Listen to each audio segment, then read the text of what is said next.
Hello, welcome on in everybody. I hope you're all having a fantastic holidays, and I hope you guys have been enjoying this latest patch for New World. I've been having a lot of fun in PvP. There are a few changes that came with this patch that I think make this build in particular, but light armor for the most part, a lot better than it used to be. The first change I want to talk about is the nerf to the Great Axe Lunge. Now this isn't directly a buff to light armor, but Great Axe is the most common PvP weapon in the game, and the lunge distance that it had made it feel like your roll dodge wouldn't break any meaningful distance from your opponent.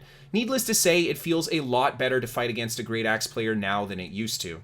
Another change that went kind of under the radar, I didn't see anything in the patch notes about, but I did notice it when I started playing this new patch, is that 1,000 additional hit points I seem to have gained.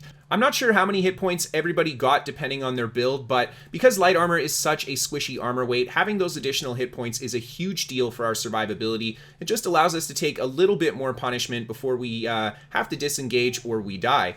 And finally, those new range resistance perks are going to be awesome for light armor builds, simply because one of the big issues you have when you're squishy like this is getting mowed down by muskets in things like Outpost Rush.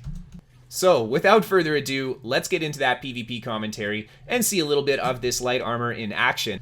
So, as you guys can see, I'm already a little bit into this fight. Me and my friend have been fighting a larger enemy group, just kind of outside the friendly outpost here, doing our best to distract as many players as possible. We were able to pick up a couple kills, which is always a nice bonus.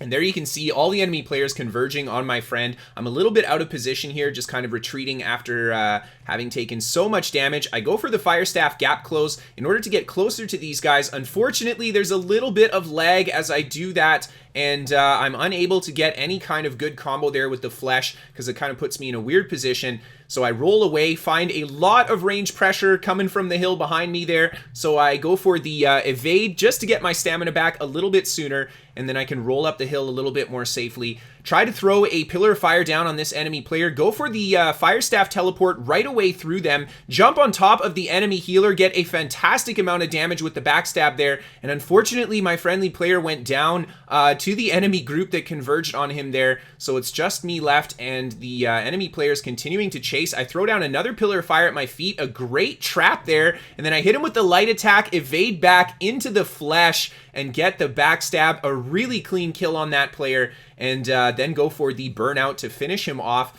I don't think he was expecting that burst. I try to go for another combo on the enemy spear player, dropping him just about to dead there. He looked like about 1% health, and I wasn't able to stick that combo out. The enemy player's coming in a little bit too close here. Again, using that burnout with the Fire Staff to break distance from the group, and using the pillars. Now that there's a lot of players focused on me, these pillars are fantastic for line of sighting all that range damage. A great riposte on these two. One of the players actually low on health there, but unfortunately I can't stick that out. I go for a dodge roll here, and then again the Fire Staff gap close to get behind the pillar, breaking good distance from all of the players that are on top of me there. And unfortunately I get hit by the Scream Stagger there and rooted in place. I respond right away with the riposte. A fantastic save if you ever find yourself locked in place like that.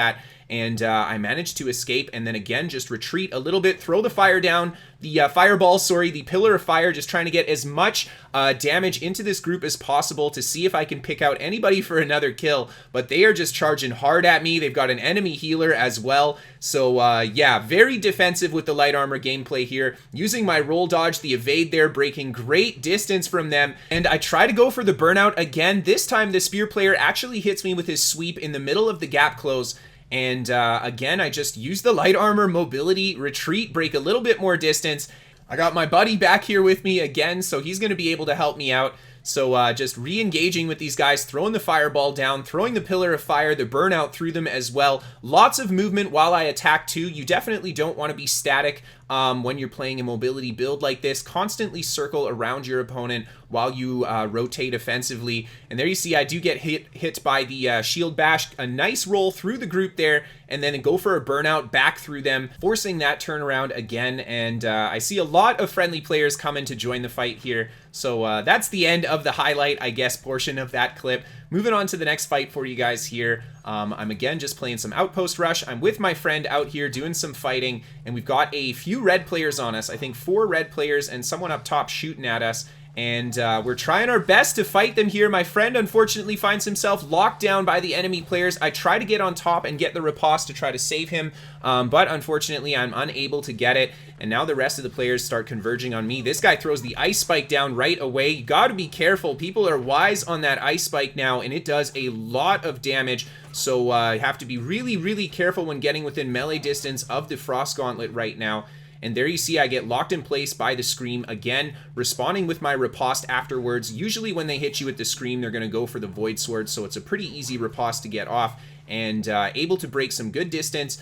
Again, they're putting a lot of pressure though, so I go for the Fire Staff Gap Close, manage to get behind here, find one player alone, and a massive damage combo with the Flesh into the backstab, the evade into the light attack. And that guy was really squishy. We took out like 7k hit points with that combo, and he went down real fast. And now it's just the enemy mage left. I get a good Flesh into the poke on him there. He does a good job breaking some distance from me, goes for the Fire Staff Teleport. I throw down the Fireball. He dodges it. He dodges my next two light attacks. One of them I actually missed real nice, but Rapier Fire Staff, one of the best mobility combo weapons in the game. Just getting right back on top of this guy. I've got the Flesh if I need it too. I get the dodge on his Ice Spike, just kind of reading that he was going to go for it, and then I get a great Flesh before he drops the Ice Shower into the backstab, and I managed to finish that player off. And moving on to the last clip I have for you guys today, a little bit more Outpost Rush. Here you can see we've got a couple players in the flag area, a huge Flesh into backstab combo on that player. I'm telling you guys, anyone with 7k HP is in big danger from that combo, and I managed to finish that player off right away. My friend hitting him with a Fireball to finish him from the down state really quickly, and then I jump on top of the enemy Hatchet player. He ends up taking a lot of damage, gets saved by his Hatchet passive, but he just keeps light attack spamming. My friend doesn't really go for anything defensive there, so he just goes down after the passive expires, and I get caught by the enemy Great Axe player at the end of that combo there. But I managed to escape with the riposte into the Flesh, jump back down, and jump on top of the enemy healer. Of course, the healer is a priority to take down in any kind of a group fight. He's throwing his heals down. I'm throwing the burnout on top of him. Really well-placed Pillar of Fire there, hitting absolutely nothing. And I go for the Rapier pokes on this guy. He's just running in circles. He hits me with the Scream, and I go for the riposte instinctively, but he's just using it defensively. Unfortunately, my friend ends up going down to the enemy players there, and I'm just going to keep trying my best to stay alive in here. This guy's very low hit points. I don't know if he didn't have the potion. He did have a healing staff, so I'm not sure why he didn't go for the heal. And then again, I miss with the Pillar of Fire, throw down the Fireball just as the guy is about to finish rezzing him, and I do manage to seal the deal on that kill. And then a Flesh out the doorway into the roll dodge, the evade roll dodge, breaks some nice distance. The enemy Great Axe player throwing down the Gravity Storm. We're just going to use the burnout right away, get out of that, and then get back in the middle on top of the flag. I always find this keep terrain to be absolutely excellent for survival, even if you're by yourself. I want to thank you guys so much for tuning in and watching. If you guys are interested in checking out the build video, there's a link down below in the description for you. And you guys can find a written guide to the build on my website, pvpnewworld.com. There's lots of build guides on there too, and information about the game if you're interested in checking that out. You can give me a follow on Twitch if you guys want to catch that live gameplay. Of course, follow me on Twitter if you guys want to keep up to date with me. I do the New World Top 5 PvP fights. If you have some awesome clips that you want to send in for the top 5, you can send that to Kristofer at pvpnewworld.com. This show is sponsored by What the Fast. They're a VPN for gamers, and they help you get better ping to your favorite games, especially if you don't have a very good connection. There's a link down below in the description for you guys. And last but not least, a massive thank you to all of my patrons on Patreon. Thank you guys so much for supporting the show for all this time. Without you, I wouldn't be able to do this job, so I really mean it. Thank you so much for the support. Thank you everybody just for tuning in and watching today. Of course, I hope that you guys all enjoyed. Have a great night, everyone. Have a happy holidays, and I'll see you next time.